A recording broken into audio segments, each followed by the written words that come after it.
Presenting is not acting, and acting is not presenting. They are different things. You can be the world's best presenter, public speaker, and frankly be horrible at acting. You can also be good at acting and be horrible presenting or speaking in your own words.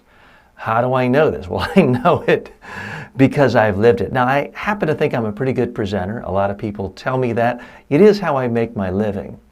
But nobody's good at everything. I happen to be awful at memorizing other people's words and delivering it and doing a type of acting. It's just not what I'm good at. How do I know that? Well, I got a call about 5 years ago from an assistant producer making a movie called Runner, Runner. And it was starring Ben Affleck and Justin Timberlake. They said, we just need someone to be an internet newscaster talking about the rise of internet gambling and how it's affecting college kids. And they had about 3 sentences of dialogue. Not even dialogue, just as if you were reading a teleprompter. And the assistant producer said, we found your video of you talking about similar stuff online. It looks good. We'd like to use you for this movie. I'm thinking, great, I'm going to be a movie star. I'm sure I'll be in Hollywood at the Academy Awards hanging out with Ben Affleck. I'm getting all excited. So I did a couple of versions, recorded it, sent it to the producer, like, can you try it this way? Did a few more versions, sent it to the producer. Can we have a little less emphasis on this word? Sent it back. Well, this went on every day for a week. And at the end of the week, I counted up, I had done 103 takes of this basically 10, 15-second clip of me just speaking to the camera like I'm a newscaster, but using someone else's words. And guess what the assistant producer said? Thanks so much, TJ. We're going in another direction. I didn't make the cut. I ended up on the cutting room floor.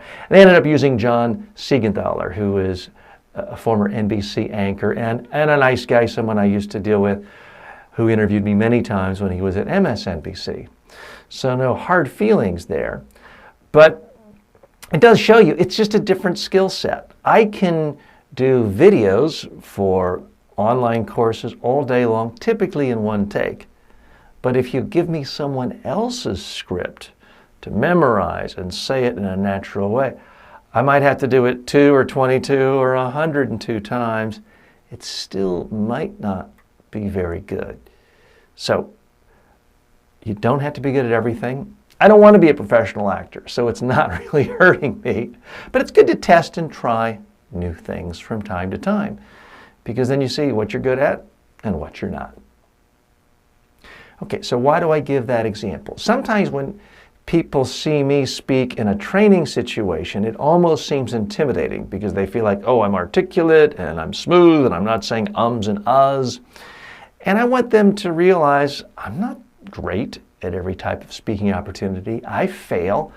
I still fail because that wasn't that long ago.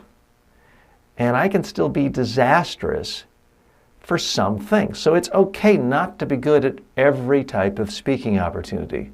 And if it's not something you really want to do or a part of your profession, it doesn't matter. I don't aspire to be an actor. It kind of fell in my lap, so I thought, why not? Now, my biggest nightmare was, oh, this is going to be one of the best movies of all time. It's a blockbuster. It's going to be a Citizen Kane. And my whole life, every time I see it, it'll be on once a week. I'll have these pangs of, oh, that could have been me. Fortunately, I hate to sound mean-spirited, the movie was a bomb, and basically nobody ever saw it again, so it wouldn't have mattered if I'd been in the movie or not.